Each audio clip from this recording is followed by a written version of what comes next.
I'm very pleased to have this gentleman joining me on the podcast, Rory E. Verrett. We called him Rev in high school because Rory E. Verrett. Get it? Okay, so Rory, man, it is a pleasure to have you joining me on for our edification. And I have to tell you something, and I wanted to wait until I could say this to you publicly, but one coaching session with you, and it has helped me focus so much better Mm. on what I do based on who I am. Mm.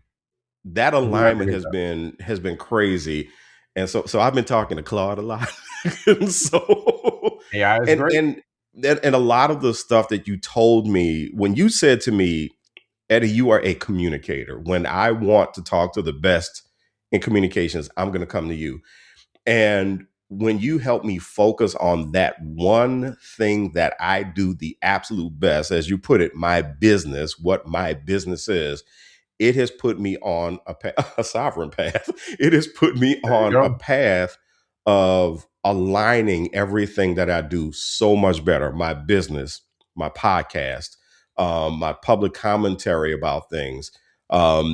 Just looking at, just really looking at taking my greatest gift much more seriously. Mm. And Hmm. so I want to thank you for that, brother. I want to tell you how much I love you for taking that time with me, Right back at because it has made a world of difference. And you. now, like, I've adjusted my business offerings, the services, and everything to just align, Mm-hmm. with everything.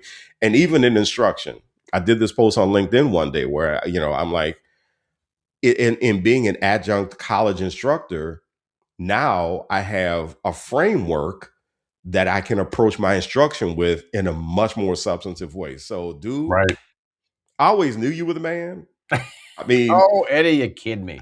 I saw this in 1983 when we met. Me with my fake Jerry curl. Yeah. Okay. And the bangs. You had bangs. And the bangs. Oh, the barge. But Yeah. I just wanted to start off by thanking you, man, because I can't tell you how much what you did really opened up my mind and opened up my confidence in myself. So, dude, I can't thank you enough, my brother. I cannot. I appreciate that, Eddie. And somebody did it for me. And we all have a village of supporters. And I'm happy to be on your board of advisors as you are on mine. Hey, man, and I say this all the time, that success is a team sport. Absolutely. It is absolutely a team sport. So, with that being said, let's talk about you Oh, and let's boy. talk about your path. One of the things that I think that has made my life richer also is listening to people's stories. And I want to Mhm. communicate those stories to folks so that they can build whatever encouragement they need to advance their careers. So the first question that the question that I start off with these interviews is talking about those times that we have lost our footing in life, whatever that time is, like one big time. What was that moment for you, and how did you respond to it? Awesome question. That brings me back to 1999. Up until 1999, everything in my academic life and in my career had set me up at my own interest in a career in politics. You're looking at the second grade Arbor Club vice president. Now, I don't know why the Arbor Club needs a vice president. I assume the duties when the president isn't there, but I was the Arbor Club I basically cleaned up after our Earth Day program. But then I did student government at Howard, student government at St. Aug, student government in law school, and worked for a congressman. Everything was leading toward that. And I was a lobbyist. And then I'm in the throes of running for office. I'm knocking on doors, I'm raising money, I'm in the debates. And there was this gut instinct that this is not what I really want to do. And who is going to hear that when your uncle has traveled and your aunts have traveled from out of town? You've got all your friends, you included, other friends handing out flyers, and and helping you. And it was something that took a long time for me to accept. And it wasn't that I didn't like public service. I just didn't like all of the elements of elective office. And there were certain parts of it I hated. I hated raising money. You cannot be a politician and not like or do the raising of money in America. I didn't like seeking endorsements. I felt like you were just laying prone and genuflecting to people to say whatever they needed to contort your values into some policy position that made sense for them. I like going door to door, talking to residents. I like the problem solving of trying to figure out how can we fix potholes if the federal government holds the funds? How can we improve safety in the community if we don't have enough local tax to fund more police? How can we get students more interested in careers as entrepreneurs if their schools are failing them? But that wasn't a lot of it. It wasn't even most of it. A lot of the apparatus of political life is about getting endorsements and raising money. And so I'm 29. I've moved down to New Orleans, back home. I've run for office. I've engaged my entire family. I've basically taken a leave of absence from my job in corporate America, and I lose. Not only do I have this suspicion that it's not the right fit, but I actually lose to a candidate who was not the most impressive legislator, who wasn't taking his job seriously, who had been a backbencher, was absentee, had all sorts of personal crises. So I lost. And I've never really admitted this in public, but I was quietly thankful that I lost, because I think had I won, the promise of future success would have pulled me more and more into politics, deeper and deeper. And then you've got success. You've got, well, now I'm a city council member. Well, now people are telling me to run for mayor. I can't back off if St. Aug is galvanizing my campaign for mayor and Alpha Phi Alpha is doing it and all of my family is doing it. So I was just thankful that failure gave me an off ramp to actually give me space and time to figure out what I really wanted to do. And it took some time, but I eventually got on my way. I don't know if I ever told you this story, but I remember calling you after that. And I remember these are the days that you would call somebody and Right. then you The would person get would pick up. you would get the forward message when a number changed. Oh, right. And I remember calling you one day and it was like the number you have called 504 blah blah blah is now 404 blah blah. And I was like, he's in Atlanta? And so Yep. and so I remember thinking that and I was like, wow, that he really didn't take that well that run. And so when you think about that and you think about the work that you were doing at the time, work has a big impact on our lives, right? Sure. Um, how did this moment impact your professional life? I was rudderless. I was rudderless. I had gone to Harvard Law School, which sort of spits you out into America's legal aristocracy. I mean, I was a good student, not great student. I was not Ketanji Brown Jackson. And I got 7 offers to America's top law firms. So it spits you out, whether you want it or not, into the legal aristocracy of America. I didn't want to do that. I was interested in policy. So I went to work for the Congress, represent the congressman representing New Orleans. But when I lost, I had no idea what I was going to do. I wasn't practicing law. I had taken a leave of absence from my job. I had recruited my successor to take over my job. And I wasn't going to be an elected official. So I didn't know what I was going to do. Thankfully, at the time, it was 1999. And if you have an idea about anything, you start a .com. This was the sort of the middle of the .com revolution. And so some friends and I started a company that was a .com. That wound up being moderately successful. But I woke up that morning with our good friend, Jeff May, calling me saying, we got to get these signs off the neutral ground or it's $25 per sign fine. And we got to get them off by 12 and it's 10. It's 10 a.m. So I'm like, oh God, this is my life. I'm in more debt. So, I mean, to answer your question with one simple word, I was rudderless. How did that feel? Scary. I was somebody who, when I was at St. Aug, I used to, in the back of my notebooks, scribble, I'm going to Howard University. When I was at Howard, I used to scribble, I'm going to Harvard Law School. When I was at Harvard Law, I'm going to be mayor of New Orleans. So the fact that I'm at the dream of 15 years of my life and it doesn't work out, again, but more importantly, I am exiting myself off this path. Oliver Thomas called me that next morning. I told him this in the suite for the St. Aug game a few weeks ago. I said, the morning after I lost the election, you called me and you said, please run again. I know you're probably devastated, but please run again. So I'm telling Oliver Thomas this story, and Oliver Thomas is like, yeah, okay. And he's kind of nodding. He has no idea who I am. It's been literally, I don't know, 30 years, 25 years since I had that moment.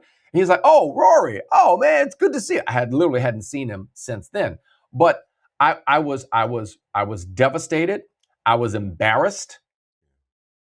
I had to give a campaign speech the night of my election. I was supposed to be a victory speech. It's a concession speech. I mean, it wasn't in any doubt that I had lost. I lost by a little, but it was no doubt that I had lost.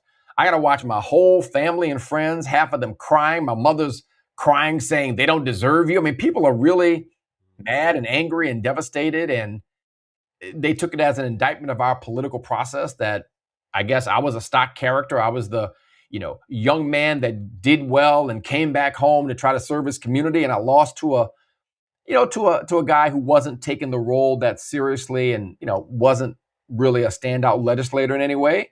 And so I was afraid. I was like, I don't know what to do for the first time in my life. But that was inside of that fear. Inside of that fear, as I leaned into it, was also opportunity. I felt like the expectations I had put on myself and I had encouraged others to put on me. Like I'm telling people, I'm going to be mayor of New Orleans in my 30s, and then I'm going to be the first Black governor. I mean, I believe in manifesting. We don't talk about what happens when manifesting doesn't work, right? We always say, oh, I said this and it came to me. But sometimes you manifest things. You're trying to get people excited about your vision. Rory's going to be governor. I mean, people still say that. My mother still talks about that. And she's 93. She still talks about, you're going to be the first Black governor of Louisiana. When you have to look at the black hole, the abyss of your career and pick yourself up, it is first bewildering, first devastating, then it is liberating. Because when you pick yourself up, you realize you picked yourself up. And it gives you a sense of self-reliance, a sense of fortitude. And that started me on this course in my life to take what I call reasonably high-risk gambles in my career. I moved a lot out. I moved out of New Orleans and went to Atlanta. I moved from Atlanta to New York. I moved from New York to DC. I moved from DC to Lisbon. Like I've taken these big geographic moves. I've taken these big career shifts because I'm confident that if it fails, I will learn to pick myself up. I did not have that competency with all the success I had in my life. I knew how to be successful and be more successful and then leverage that success into more success. But I didn't have the muscle memory of what happens when you lose, what happens when you fail. And I learned that. And I got to tell you, over the 30 years of my career, the ability to move on after failure is by far my most powerful competency and skill in my life. Yeah, let's talk about that because let's dig a little deeper because when you take a look at your resilience and your ability to adapt, within that, what else did you learn about yourself? I guess I had to challenge some assumptions about myself because you start thinking in your mind's eye, I am this. I'm a future politician. I'm a lawyer. I'm a public policy whiz kid. I'm a great orator. And when you start deconstructing that down against a title, what you have is a set of skills. You have an orientation to work in the world. And that can be shape-shifted into a lot of different careers. And so When your primary career blows up and you're forced to think about other career options, in some weird way, almost anything could be a possible option because you're taking this raw material. It's like I tell my coaching clients, you are an engine of performance. It's like if you're a high flying hedge fund manager or you've got some entertainment career that's high flying, it's like you're a Ferrari. You're a high performing engine that's elite. Well, if you go and take the engine out of a Ferrari and you know how to move engine parts around, that could probably become most of a boat engine, or it could become most of a motorcycle engine. The point is that when you're faced with sort of the raw component parts of your career, you're left to shape shift that into different components that create different engines and different vehicles in your career, to keep the analogy going. And that to me is a quite powerful thing to learn and to adapt and to utilize throughout your career. You're listening to For Our Edification. I'm Eddie Francis, and we're talking to Rory Verrett. He is an executive coach. He's also an author. And, you know, in listening to you, something that I think is inevitable to talk about, especially us knowing each other the way we know each other, is we are high achievers. What role does being a high achiever play in having to make this kind of pivot, you know, in your career, or realizing that you're at a point where you didn't manifest, you know, and that because I think about this often, about how difficult it is as a high achiever to say that didn't work out. Yep. So for you, what role does that play?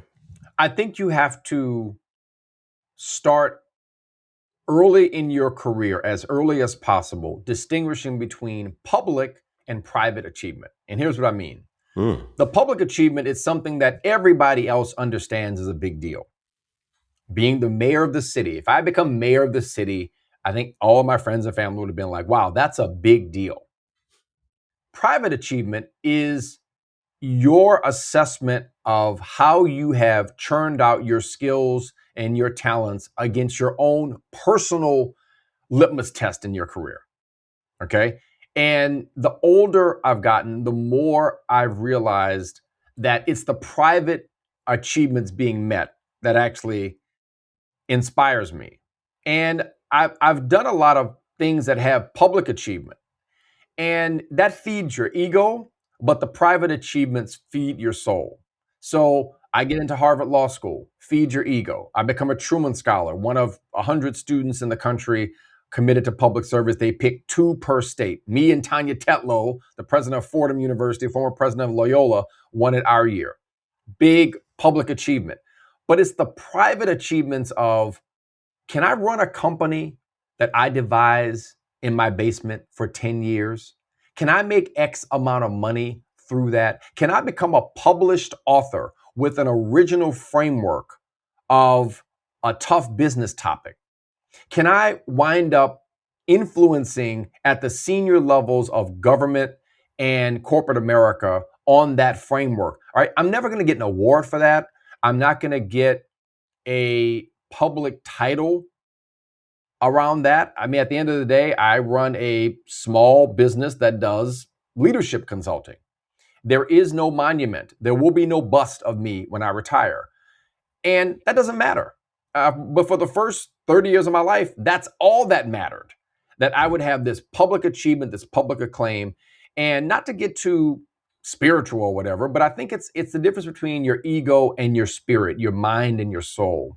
And I think as you get to the middle and the end of your career, you realize that the soul fulfilling parts of your career, that's the protein. And the ego stuff is the carb. You got to have some carbs in your career, but too many carbs and you get bloated and you get out of shape. But you can never, ever, you can have too much protein, but protein should be the centerpiece of your career as it is in your diet. All right. By the way, if y'all didn't realize this, I catch this man is the master of metaphors, by the way. I'm a frustrated rapper. I'm a frustrated rapper. Shout out to Rakim. I draw a crowd like an architect. I hold a mic like a grudge. I really want to be a rapper, Eddie. That's the truth. Uh, you know, sometimes we have to be careful what we manifest. Oh man, I have doodled like, what if I could be like an elderly rapper? Like start out elderly. Okay, Not be like somebody that's like, okay, you know, you got Rakim or KRS-One and they're rapping until their 60s. What if I start out at like 58? I think about that, Eddie. I think about that. Hey man, there are people giving it a whirl. I mean, they you know, nice Instagram hits. I don't know how far that goes though. Right. I'm gonna stick to my day job.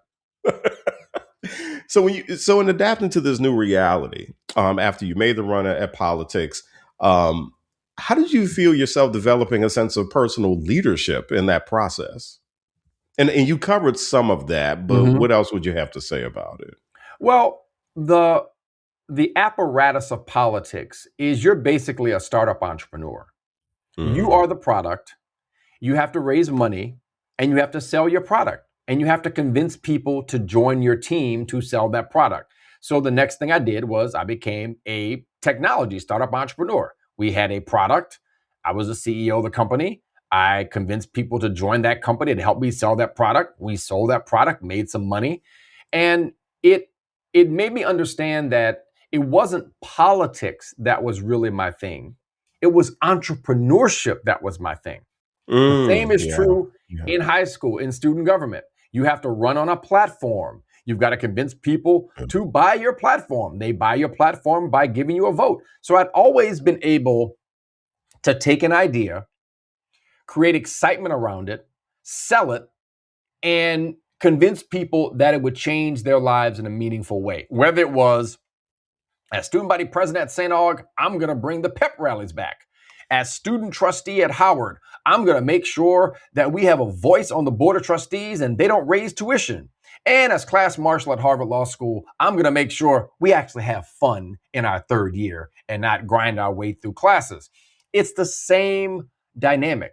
Take an idea, get people excited about it, get them to work with you to help sell it, and then sell it for value.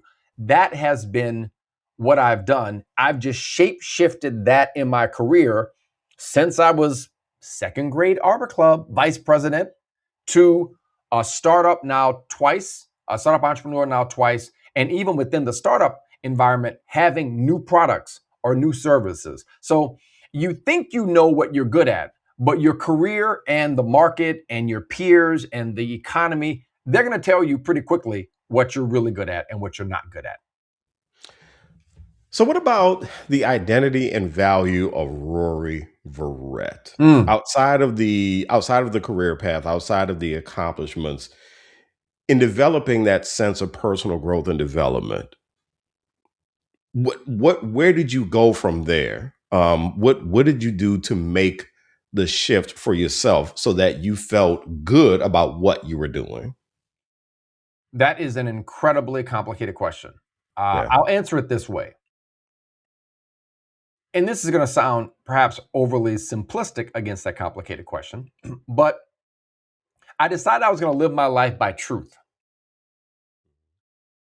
And truth can be complicated. Truth can be complicated. And what I meant by that is I had been in relationships in my life, romantic relationships, where I felt like I'm here because other people want me to be here, but truthfully, I don't want to be here. I'm in careers where people expect me to be here because I've encouraged them to think of me this way, but now I don't want to do this anymore. And so as I saw the detritus of my career in ruin at that moment, I thought to myself, whatever I do, I'm going to make sure I really feel truthful about it. And that's a lifelong thing. You don't figure that out at 30. I still struggle with that. I still think of entrepreneurial ideas, and some work, some don't work. And when I look in retrospect, I see it and I say, that wasn't really your truth. That you were close to that, but that business model is going to require of you something that you can't truthfully execute. Like, for example, I wanted to go into business as a jazz club owner here in Europe, right? I love jazz. I like going to jazz clubs. I like seeing people around who listen to jazz. I like cocktail culture, right? But that's not what the business is. The business of a jazz club ownership is HVAC, it's booking guests, it's making sure your margins about alcohol and your food are high enough. It's about the acoustics in the place. I have no experience or interest in any of that.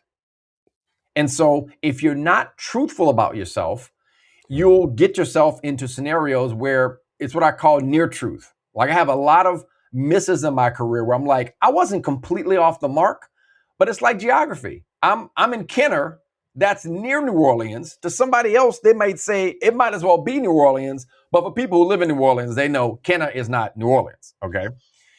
But I've done that several times. And now I have this discipline that I go through, that I look at what I consider what is the algorithm of my success.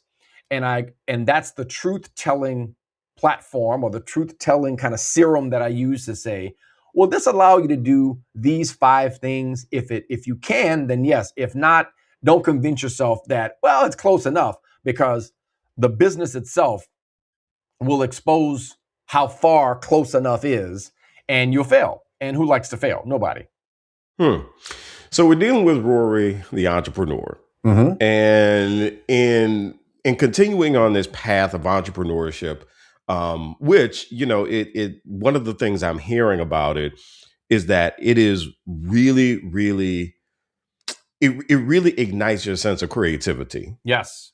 Absolutely. And so in taking a look at this path that you are now on, realizing that entrepreneurship has been, it sounds like entrepreneurship, you realize, has been your superpower. Yes. And so in realizing that,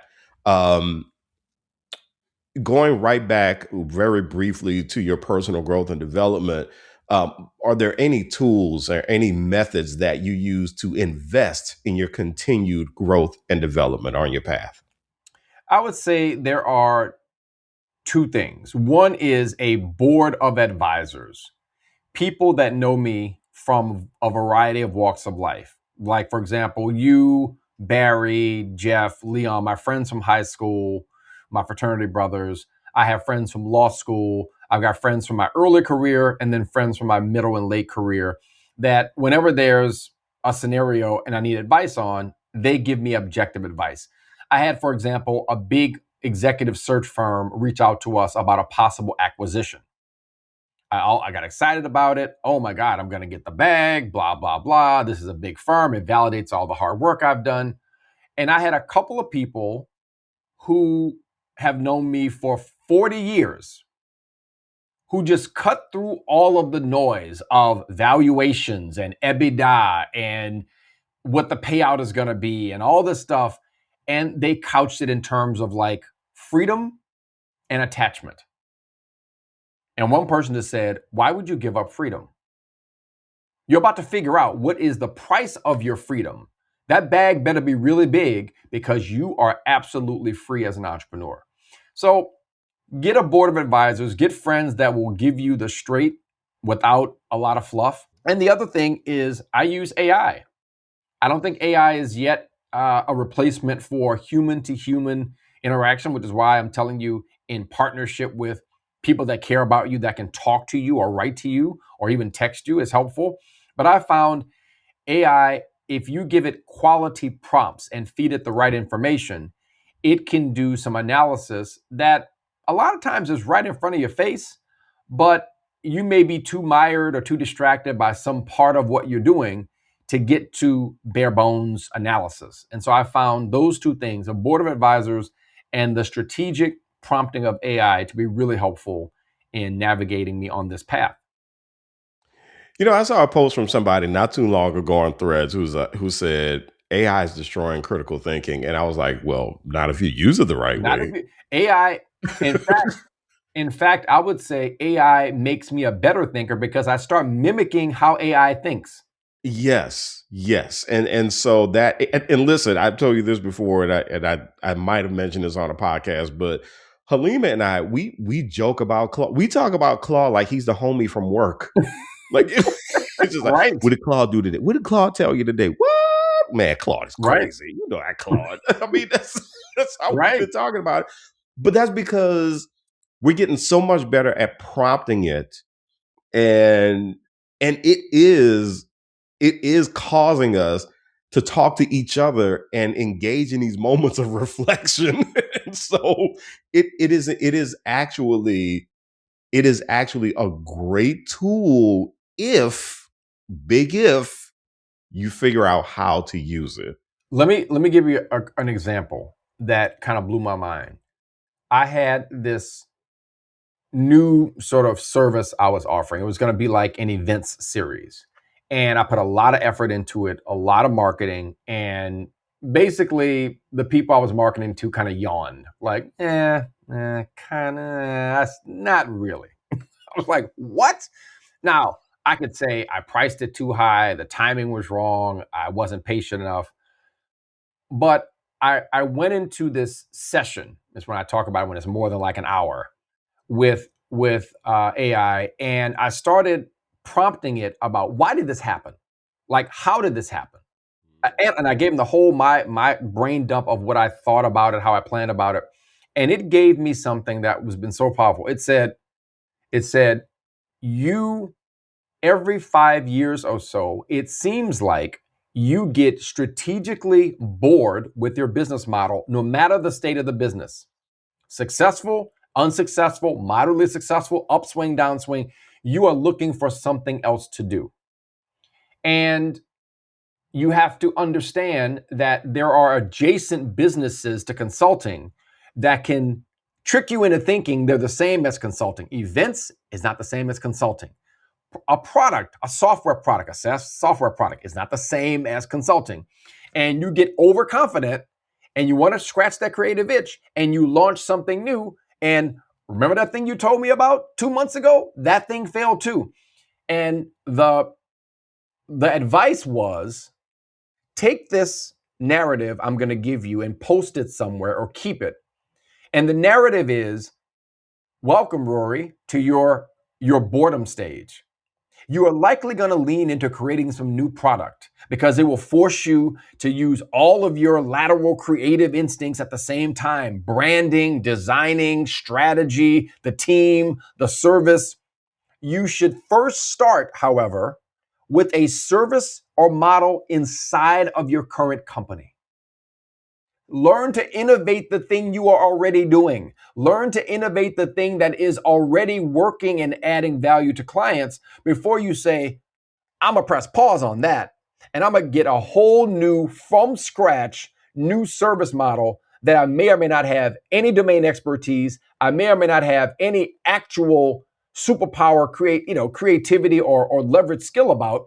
Before you do that, wait until you have exhausted all of the mechanisms inside the thing you're already doing to scratch that creative itch. Because all you really want to do is scratch the creative itch. And once it's scratched, you'll get back to maintaining and managing your current business. But if you get distracted, here's what's going to happen. Your main business will suffer, this won't work out, and now you're left with nothing. I was like, maybe one or more of you on the advisory board would have said that to me and kicked me in the pants at 3 a.m. if I could get you 2 hours a night for 2 weeks to talk to me. But the chances are I'm not going to get you guys 2 hours every night to talk to me. So this becomes a great sort of, I look at it as, I have a McKinsey partner on speed dial, and it's Oh, wow. $20 a month. And I don't look at it as, I do like Google related searches for it. Tell me about how many pounds is 80 kilograms or whatever. I'll do that kind of stuff. But by and large, my sustained time with AI is solving very complex career questions that even I, as a career coach, need some help getting going with the answer. And once it gets me in the right direction, I'm fine. I don't need to solve all of it, but it can shrink the big, hairy, audacious problem into a series of manageable tasks I can then solve against. Yeah, you're right. We would basically, the crew, we would pass you off to each other. Yeah, it would be like, Barry, it's your turn to talk to Rory. Right. Leon, you're up. I don't care if you're on the West Coast. I told him this. He ain't listening. You're on the West Coast. He's in Lisbon. Who cares? It's only 3 hour difference. Who cares? He's still up And 4 in so, the morning. He's still up. yeah. So I always end with this question for folks. With everything that you have learned about yourself, with the way that your career trajectory has changed after the setbacks or after whatever changes you've had, let's say that you are a skywriter Mm, and you get in a plane and you mm. get to fly up and you get to write any message in the sky for the edification of nations, what would your message be? To people in the world, not to myself. Now, to people in the world, what do you want to share? Mm. I think it's the simple phrase, I don't know who it's attributed to, Socrates, Plato, or somebody. To thine own self be true. To thine own self be true. And I say that because there are 8+ billion people on the planet. There are probably not 8 billion career profiles that we think about, but they actually are 8 billion people. Even the lawyer sitting next to in the law office, or the accountant sitting next to you, or the nurse sitting next to you, they don't have the same exact career path. You're going to solve different problems for different people along the course of your 40+ years working. And so you have to be true to your achievements, your ambitions, and the unique problems you are put on this earth to solve, and that nobody else is here to solve. So when I hear, and I'm very humbled by what you said, I think I am the person that was to help you in that moment. And maybe had somebody else tried to help you, they would have helped you better, worse, I don't know. But there was at least a unique transfer of wisdom or value from me to you. And if I can stay in those moments, that's my unique path. That makes me different than the kinds of coaches that are out there. It makes me different than the kinds of executive recruiters that are out there. It's what I call everybody's sovereign path, the path that is unique to your values, your skills, your qualifications. So stay on your path and be true to yourself and watch all of the good you can create in the world. Rory Verrett, executive coach and author and entrepreneur. Thank you so much for joining me on For Our Edification. I appreciate you, my brother. Thank you, sir. Always.